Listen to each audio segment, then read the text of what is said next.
All right, question number 9. A 200-gallon tank can support no more than 150 guppies. 6 guppies are introduced into the tank. These are the numbers that we need. Assume the rate of growth of population is that, where time t is measured in weeks. So let me just pull this down here. So dp by dt, 0.0015. So some things I can gather from this.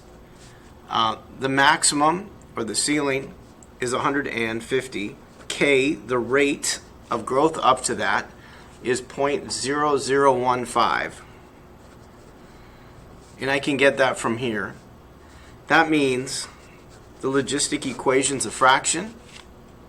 In the numerator is the max, and then it's 1 plus e, and then it's negative. In fact, there's a c.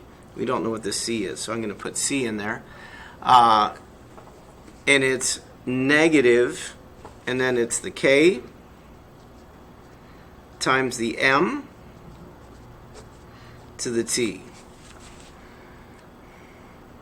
Next, at time 0,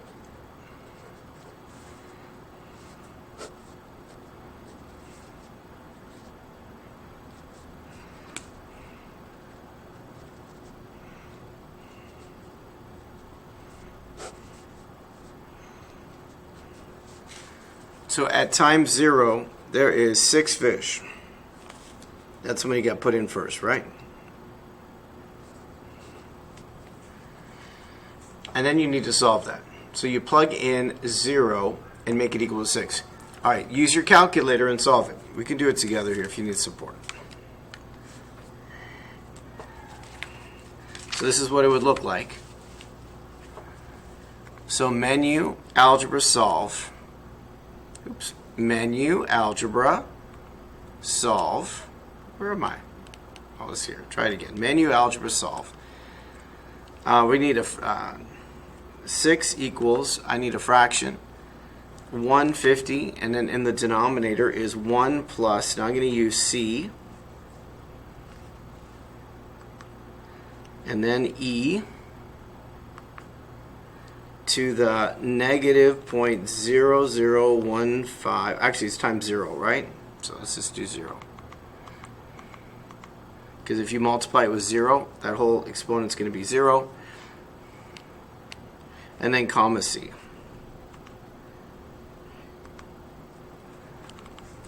And you get the answer 24.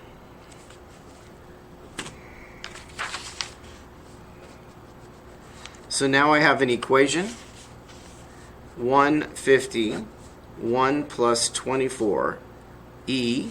Now just for fun, I'm going to multiply 0.0015 times 150 to make it a little bit easier on me. So that's negative 0.225. So if I go 0.0015 negative times 150, and now I have an equation to work with. The question is find a formula. We just did that. B, how long will it take for the guppy to be 100? So we make it equal to 100. We use our calculator and we solve it. All right, so I let you do it. Press menu algebra, type it in, comma, solve for t, and c. Press pause and see if you get the same answer as me.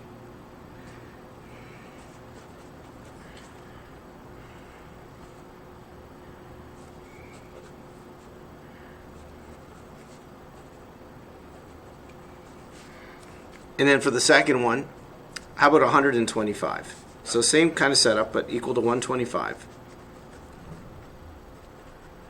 And then solve for t. So again, press pause, test your calculator skills out. Can you solve it? And then press play.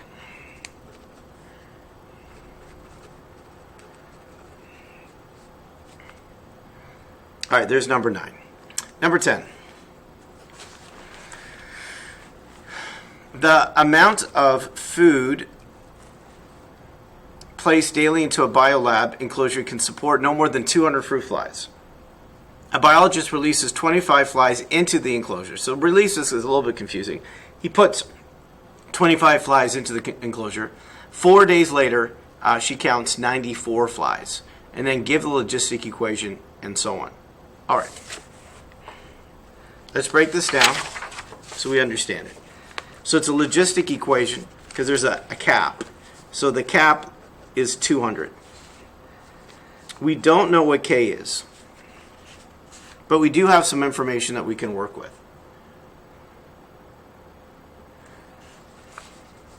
So I'm going to use this form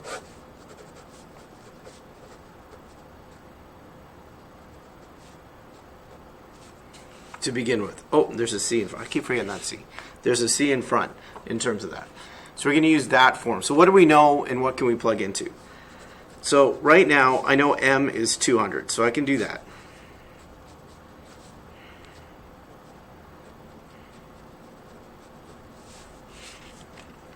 And then I get to take information. So it says, first of all, 25 flies were put into the enclosure at the beginning. That's when T equals 0. So when T equals 0, there was 25 flies to begin with. Now, if I plug in 0 for T, e to the 0, that just leaves me with C. And do you need a calculator? You might. It's 8. 200 divided by 8. So C has to equal 7. You can use a calculator or not, but 200 divided by 8 is 25, so C must equal 7. So I come back to this equation again.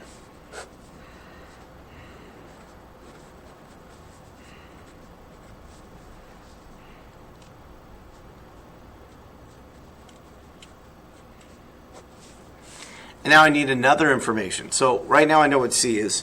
It then says 4 days later, it is 94.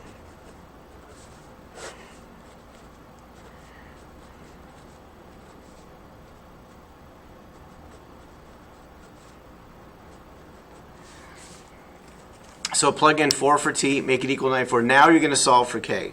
So again, use your calculator, go menu algebra, type it all in. What does K equal when you solve it?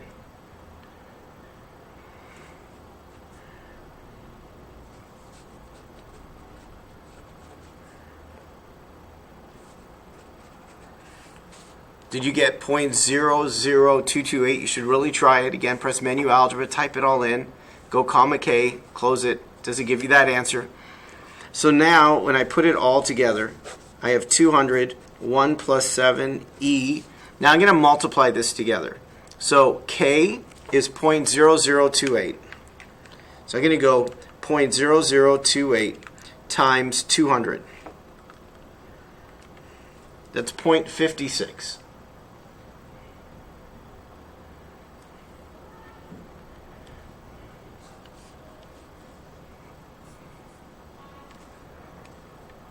Oh, sorry, it's 0.00228. I didn't do that right. 0.00228 times 200. That gives me 0.456, and it's negative. So negative 0.456 T, and now I have the answer. So I took that answer times 200. So negative the K times 200, that is just what T is. And now I have an equation to work with. So what is the logistic equation? There's part A. B, find the number of flies on the 7th day. So you just plug in 7. So type this all in and plug in 7. Remember, it has to be a whole number. So it rounds to 155 flies using your calculator. When will there be 175 flies? So press pause and try to set it up. Then press play.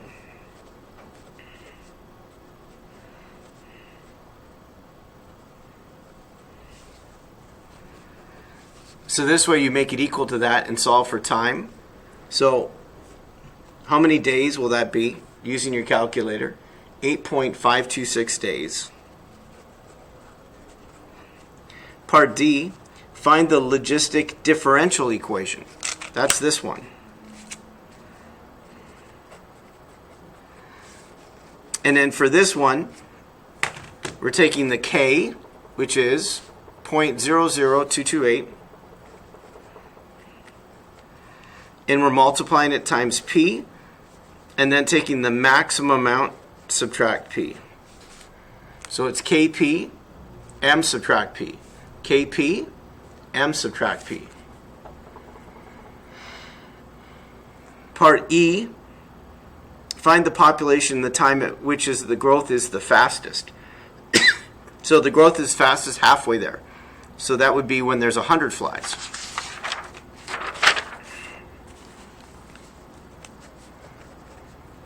So make it equal to 100.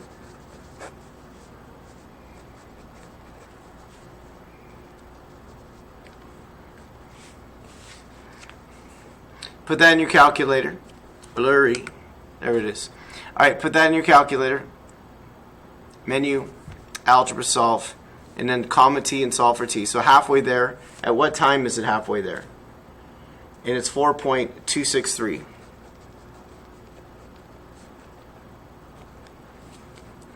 F, starting with 94 flies on day 4 and a step size of 1 day, use Euler's method to approximate the number of flies on the 7th day. All right, I need a chart.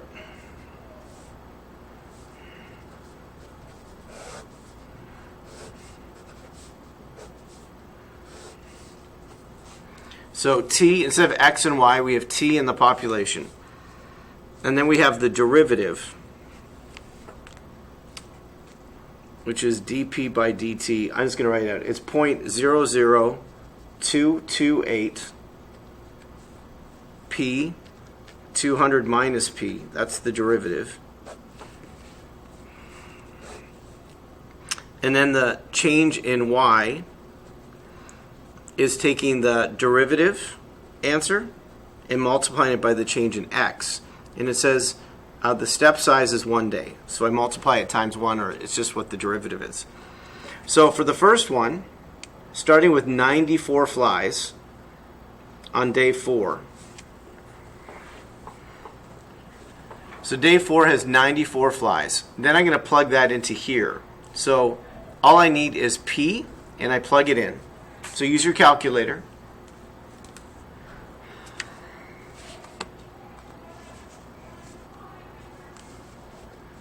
So 0.00228 times 94, parentheses, 200 take away 94. And I get 22.718.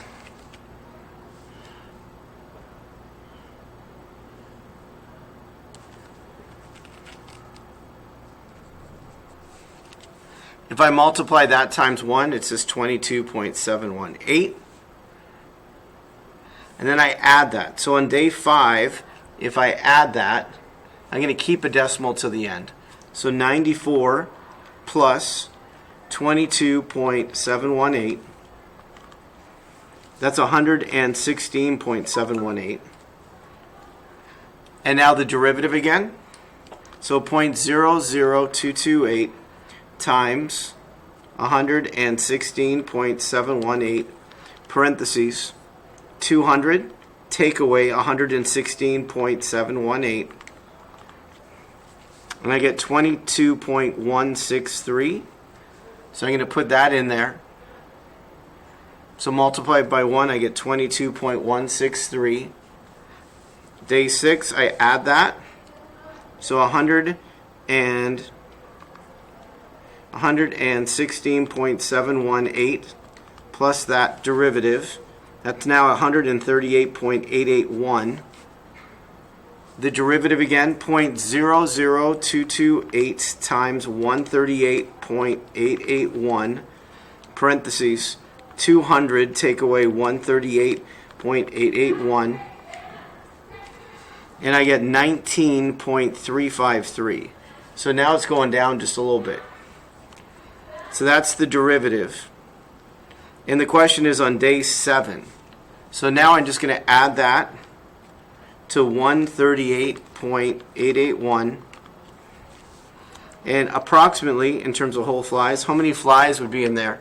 And I get 158 flies using Euler's method. All right, number 11.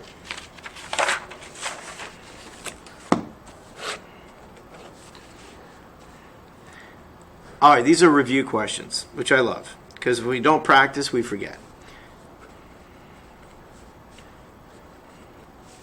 All right, the integration of secant squared is tangent. And then we plug in pi over 3, subtract 0. Just for fun, this is y over x at pi over 3. That answer is root 3. Take away 0 or just root 3, knowing your unit circle. Number 12.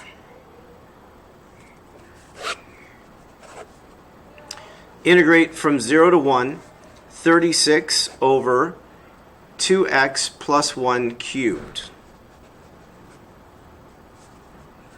I'm going to write it calculus friendly.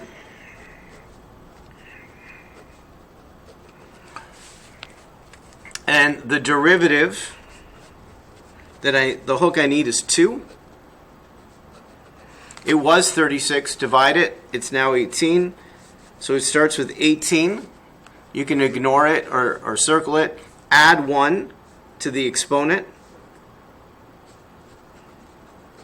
That's now a negative 2, and then divide by negative 2 from 0 to 1.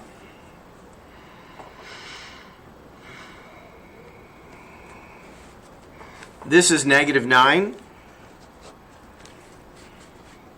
If I plug in 1, 2 times 1 is 2, plus 1 is 3. If I square it, 3 squared is 9, but I need to do the reciprocal. When I plug in 0, I get 1, and 1 to any exponent is 1. And if I distribute this, negative 9 times 1/9 is negative 1 plus 9. I get 8. So I'll make sure that's right. It is. Done. Number 13.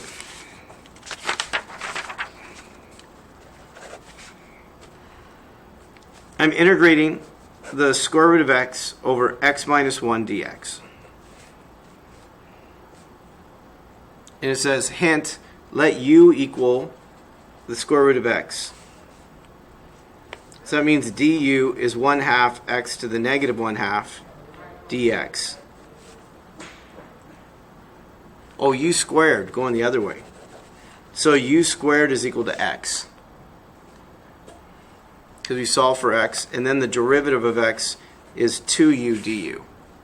So if you solve, let u equal this is u substitution. Square it to know what x equals, and then take the derivative. And now come back here. So the square root of x is u. X is u squared.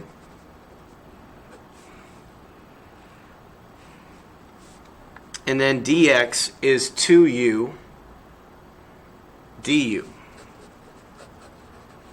All right, let's put this together. I got 2u squared over u squared minus 1 du.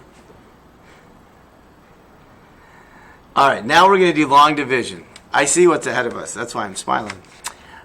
This is long division. So 2u squared divided by u squared is 2. Subtract, and the remainder is positive 2. So we have 2 plus, oops, let's do it this way, 2 over u squared minus 1 du. All right, the first one, this is just 2u. The second one is going to be separated into two fractions. So we're going to, on the side, we're going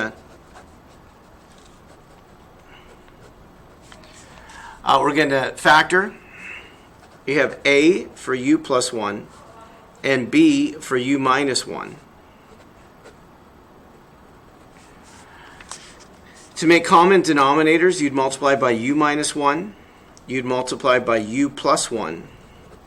So only look at the numerators. Use the zeros. So when u equals positive 1, we have 2b equaling 2, so b equals 1. When u equals negative 1, we have negative 2a equaling 2, so a is equal to negative 1. Now we're going to go back to the question using these values for a and b. So a, so it's going to give me negative 1 over u plus 1.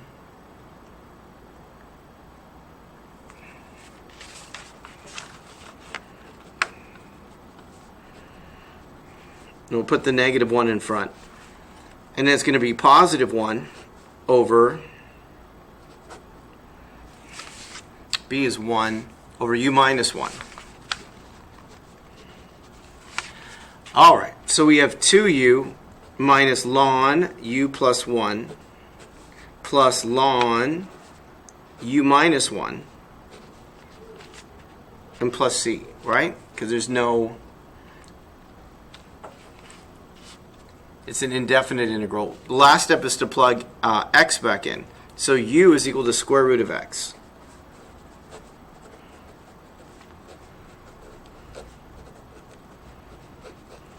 Awesome. Okay, just awesome. You stuck with me there. Can I go over it just quick again? So we did a u substitution.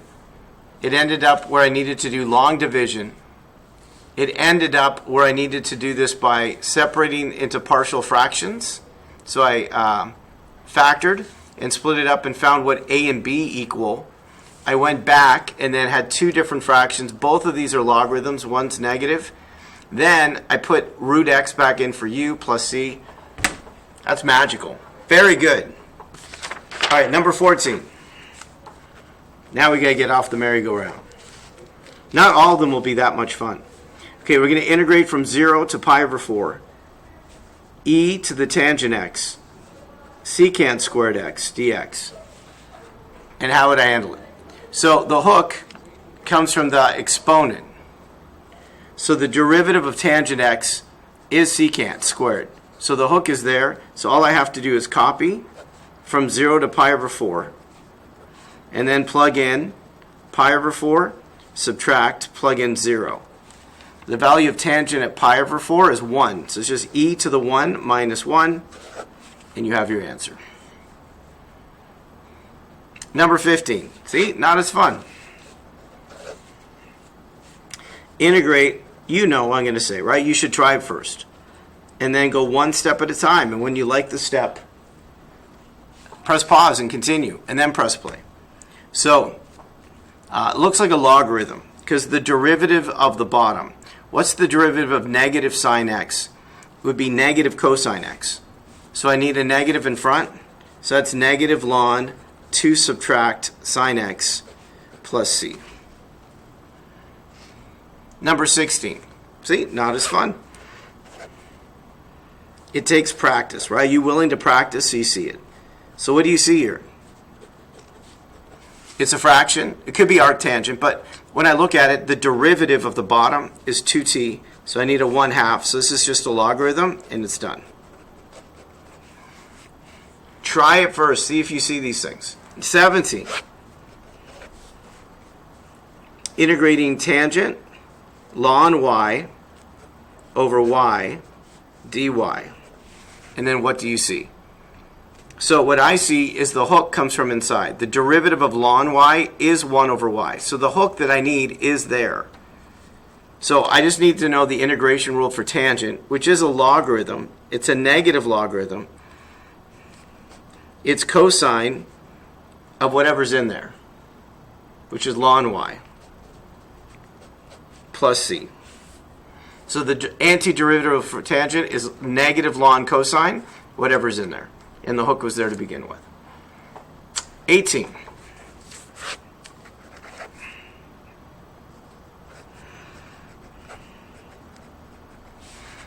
All right, what do I see here?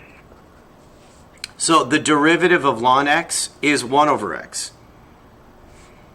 So the derivative of the bottom matches the hook. So this is ln x plus c. So the derivative of the bottom matches the hook, so it's a logarithm. So it's log of the denominator, so it's log of a log plus c. Fun, right? 19.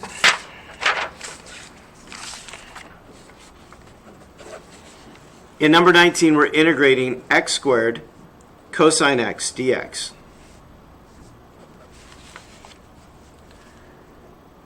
So we're going to integrate this by parts. So how does that work? Well, u is going to be x squared. The derivative of u is 2x dx. dv is going to be cosine x. And then v is the integration of cosine x, which is sine x. So start there. The rule is u times v, x squared sine x, subtract v du.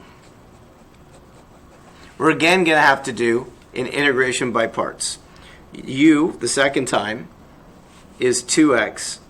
The derivative of u is 2 dx. dv is sine x. And the antiderivative of sine x is negative cosine x. Come back here again. I'm going to do it down here. X squared sine x, that's what we started with. All right. Now, the antiderivative, it goes u times v, so that's 2x times v, which is negative cosine x. That's going to make that positive. Subtract v du, which is 2. Clean this up. This is plus 2x cosine x. This is also plus. The antiderivative rule for cosine is sine, plus c.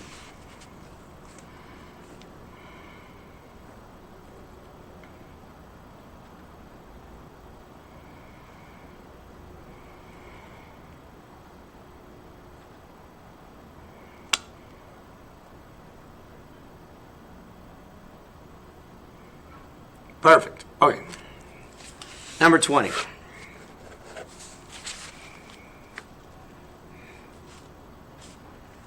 Integrate 1/2 sine square root of x dx.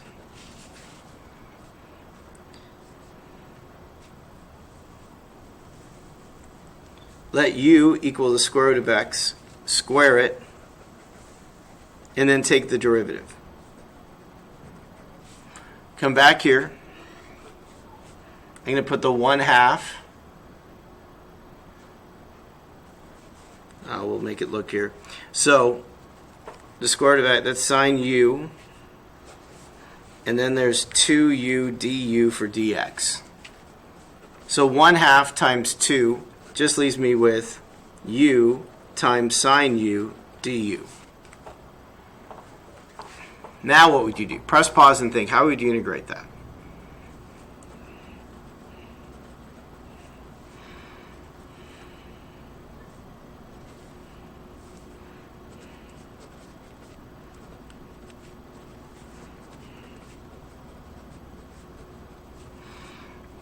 And then follow the rules. So u times v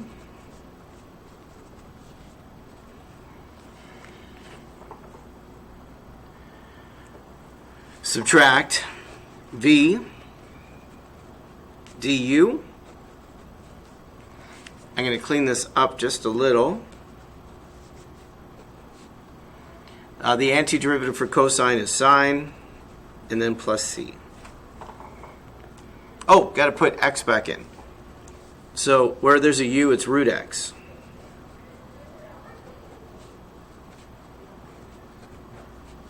Done. All right, number 21.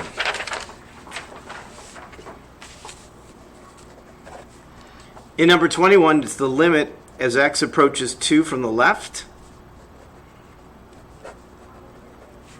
Long time ago, if you plug in 2, it's indeterminate. If you think of the graph, no matter what number you plug in, the answer is going to be either positive 1 or negative 1. So if I plug in a number bigger than 2, it's a positive over a positive, which makes it positive 1. If I plug in a negative number that's less, or a number smaller than 2, like this, the answer is going to be negative 1 that it's approaching. 22. What's the limit as x approaches 2 of this? And the answer is, for this one, at 2, it doesn't exist because there's a jump.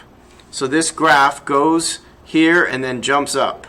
So it's negative 1 and then it jumps up to positive 1. So at 2, it doesn't exist at a jump. 23. The limit as x approaches 1. Step 1 is to evaluate. So if I plug in 1, I get 2 take away 2. So it's 0 over 0. It's indeterminate. I'm going to factor this, remove the discontinuity, and now plug in 1, and the answer is 3. 24. Oh, it's a long time ago.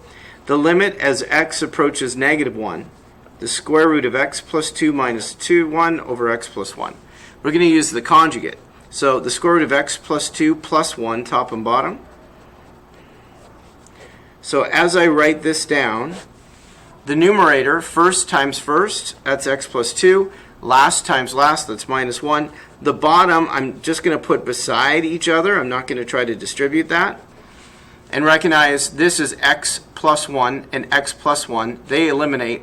Now plug negative 1 in. And so negative 1 plus 2 is 1. So the square root of 1 plus 1, so the whole answer is 1/2. 25.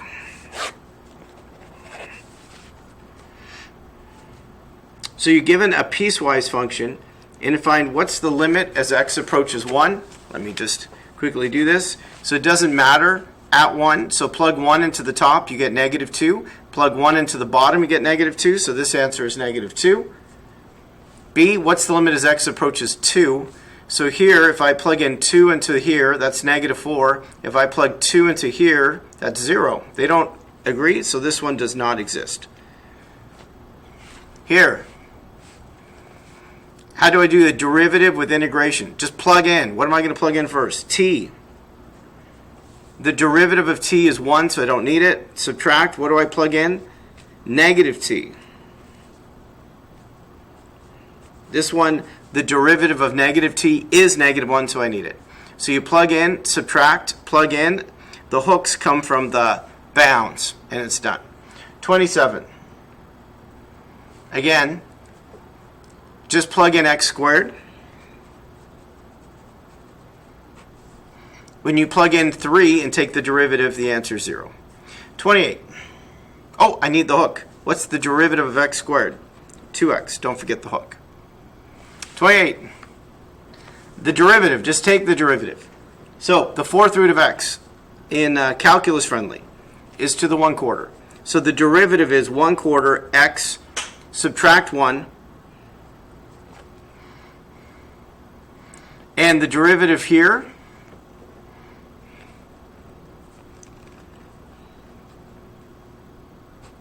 so x to the 1/4. 1 take away 3 is x to the negative 2. And then this is negative 2 x to the negative 3. Or negative 2, yeah. So when I take the derivative here, a negative times a negative, that's plus. Subtract 1 to the exponent. A negative and a negative is plus, but the negative in front, 6, right? And then add, subtract 1. I'm subtracting 1, taking the derivative. So 2x to the negative 3. And then 6x to the negative 4. Yes, I got there. All right.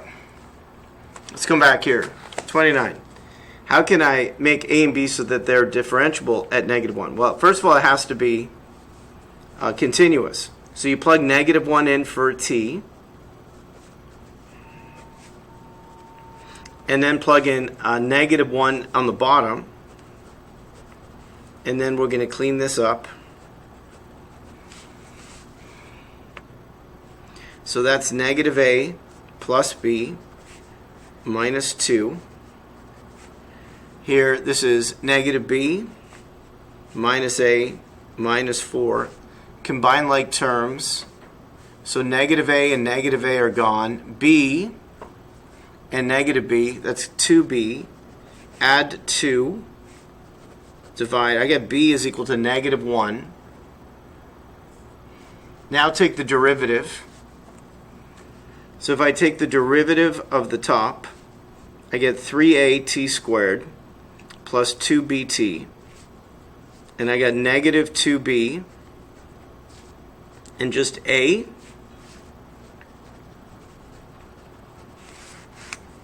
Again, we're going to plug in negative 1. and make them equal to each other. And then clean this up. So this is 3a. We know b is negative 1. So negative 1 times negative 1 is positive 1. This would be positive 2b, but the negative makes that negative 2. And I'm going to solve for a. So we have 2a, and then subtract, and then divide. I get negative 2 when I divide. And that's it. You did it. So for it to be differentiable, that's what you would do. 30. 2 left. We got this. Y at t equals t cubed subtract t to the negative 3. It represents the position of a point on the y-axis at time t is greater than 0. V, the velocity represents, and a is the acceleration. So plug 2 in.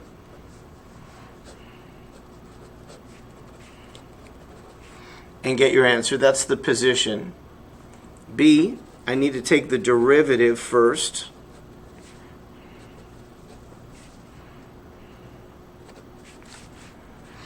And then plug in 2. It's 12 3/4. 12 3/4. Then, oh, did I make the same mistake again? Subtract 1. I didn't do that. That should be 4. So that when I do this and plug in 2, that'd be 16. So this is 2 3/16. There we go. Sometime, right? It happens with integration derivatives. Adding 2, subtracting 2 to the exponent. The derivative of the derivative, that's 6t. See if I can not make that same mistake. That's minus 12. Subtract 1 to the exponent. Now it's negative 5. And then plug in 2. So that's 12. That's 1 over 32. So that's 12, take away 12 over 32. 4, right, goes into both evenly. 3/8. Something like that.